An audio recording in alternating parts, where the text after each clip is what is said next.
Seu nome, onde trabalha, sua procedência, por favor. Me permita falar de pé, Excelência, porque a minha cadeira aqui está estragada. Bom, esse é outro problema. Eu sou Felipe Marcelo Gimenez, eu sou procurador do Estado de Mato Grosso do Sul, minha OAB é MS 7580, estou aqui representando a Associação Pátria Brasil. E não é propriamente uma pergunta, Excelência, eu quero usar uma expressão lá da tua terra.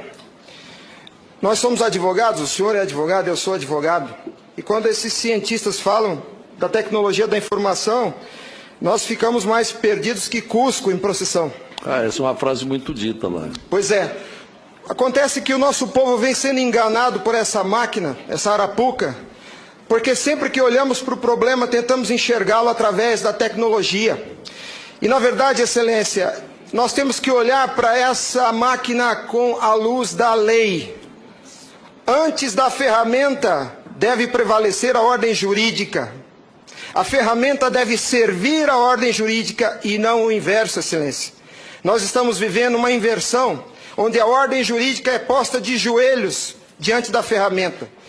Por falar em colocar de joelhos, a conduta do ministro Gilmar Mendes em protelar por 2 anos o cumprimento dessa lei deu motivo ao impeachment, ao pedido de impeachment.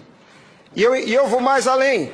Me parece que, na verdade, a conduta dele configura o crime de prevaricação, porque se omitir na obrigação do ofício é prevaricação. O que está acontecendo aqui, Excelência? Um dos pilares da República está sendo quebrado. Nossa democracia e a cidadania desse povo está sendo violada, desrespeitada. No entanto, eu quero lembrar aqui uma frase de Billy Graham, um homem que dedicou 99 anos da vida para o bem do próximo. Ele dizia: a coragem é contagiosa, e o senhor está vendo aqui só alguns dos corajosos que se levantaram. Há uma onda gigantesca sendo levantada nesse país, um tsunami que vem em direção a Brasília. Os cidadãos estão indignados. O Tribunal Superior Eleitoral não pode recusar o cumprimento à lei. Se fosse uma ordem judicial, o senhor, Excelência, não teria o direito de cumpri-la parceladamente. É uma lei, não tem vício de forma, nem de iniciativa, nem de conteúdo. Vou ao ponto. Fala-se muito da máquina, eu quero falar do ato jurídico. O senhor, como advogado, entende bem desse assunto. Somente o exercício do voto é secreto para garantir ao cidadão a liberdade de escolha. O ato seguinte, porque o processo eleitoral é feito de etapas, o ato seguinte é um ato administrativo. A contagem de um voto é um ato administrativo e se submete a um requisito de validade sob pena de ser nulo, que é o princípio da publicidade. Qualquer ato administrativo deve ser público. Entenda, Excelência, nós queremos auditar o fato jurídico, não é a máquina. Não nos interessa o software nem a máquina, nem antes nem depois. Nós queremos auditar o fato, que por natureza é um evento. O evento se perde, por isso a necessidade de dar corpo físico ao fato da contagem do voto, para que se conheça, para que se cumpra o princípio da publicidade, porque a publicidade é erga omnes, é para todos os cidadãos, não é só para o eleitor que olha no visor. Essa contagem do voto deve ser feita para que todos os cidadãos tenham a oportunidade de fiscalizá-la. E não é a contagem de milhões de votos, é a contagem de um voto, de cada voto é um ato administrativo. E será nulo se não for público. Há vários princípios constitucionais que vêm sendo quebrados desde que essa arapuca foi inventada lá em 97. A cidadania, a publicidade, a moralidade, a legalidade e a própria república. Porque nós, cidadãos, não temos sido respeitados na nossa escolha. Nossa escolha só será respeitada se ela for retratada no corpo físico da impressão para cumprir o princípio da publicidade. O exercício do voto é secreto, mas a contagem deve ser pública. E qual que é a artimanha da urna? Ela estende o segredo do exercício até a última etapa. E o sagrado BU, eu vou usar uma expressão de alguém, eu não lembro quem é o proprietário dessa frase. A seita do santo baite tem no altar o BU. O BU não prova nada, Excelência. Quando o BU é imprimido, já houve a contagem dos votos em segredo. A fraude já aconteceu. Porque cada voto contado deve ser público. O BU informa ao senhor, Excelência, o total. nem no condomínio onde eu moro não aceitariam uma eleição assim. Imagine, Excelência, se eu fosse candidato a síndico, colhesse a urna e fosse contar dentro do meu apartamento e voltasse e comunicasse aos condôminos. Aqui está o resultado, eu fui eleito. O BU é a prova da fraude, Excelência. O BU é a prova da fraude. Doutora Simone, apesar de muito jovem, foi minha professora na faculdade. Ela é talvez a cabeça mais qualificada nesse Senado para rezar esse discurso, para dizer o que é um ato administrativo. Gostaria que ela estivesse aqui. O que acontece? Nós estamos sofrendo uma violação dos princípios republicanos, dos princípios constitucionais e principalmente, Excelência, da cidadania. Porque nossa cidadania só existe na medida em que nosso voto seja respeitado. Porque ele é o instrumento do exercício da cidadania, porque através deles elegemos os nossos escolhidos. E a nossa eleição, a nossa escolha tem sido apurada em segredo e o fato se perde.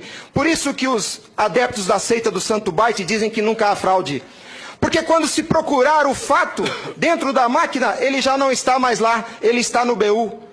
E o BU só tem o total da contagem dos votos, Excelência. Nós precisamos olhar para esse problema sobre a ótica da lei. Sobre a ótica da lei. Nós não podemos continuar aceitando esse engodo. E a lei que os senhores votaram com uma representação maciça da outorga popular. Só os senhores têm legitimidade para representar o povo brasileiro. Só os senhores. Os ministros da Justiça não têm essa legitimidade. Eles estão usurpando dos senhores as suas competências. Eles estão colocando esse Congresso Nacional de joelhos, porque estão se recusando a cumprir a lei. Excelência, eles estão cometendo abuso de autoridade. Abuso.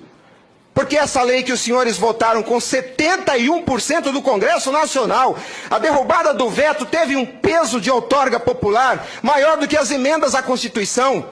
71% do Congresso Nacional disse, em nome do povo, será impresso o voto. E a lei, Excelência, não tem discricionariedade. A lei não permite fracionamento. Fracionar o cumprimento da lei é um abuso, é uma violação, é uma teratologia. Não há possibilidade de se fracionar o cumprimento da lei. Imagine o senhor, se o senhor fosse sujeito passivo de uma ordem de Gilmar Mendes, se ele aceitaria ouvir do senhor o seguinte: ministro, eu vou cumprir sua ordem, um pouquinho a cada ano. Até 2050, Gilmar Mendes, eu termino de cumprir a sua ordem. Imagina que ele aceitasse isso do senhor. A lei não tem discricionariedade. Não é possível cumpri-la pela metade. Em resumo, é isso, Excelência. E por fim, o direito dos senhores, a sua autoridade como representantes do povo está sendo vilipendiada. E por quem? Vou dizer mais. Não é por juízes.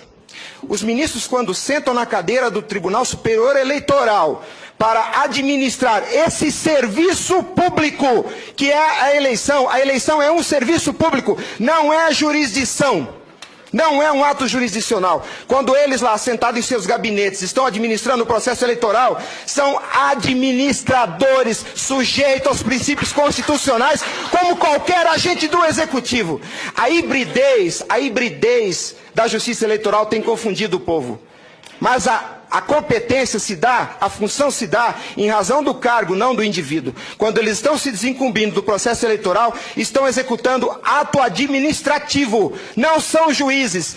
E vejam o absurdo, Excelência, um administrador público que por acaso usa toga, se arvoca o poder de desrespeitar a lei que os senhores votaram. Nossa república está à beira do abismo. Se os senhores não se colocarem em pé e defenderem a sua legitimidade da outorga e aceitarem esse abuso de autoridade, acabou a república, Excelência. Acabou a cidadania. Então nós somos escravos. Nós seremos escravos se a nossa escolha e a lei que os senhores votaram não for respeitada. Obrigado.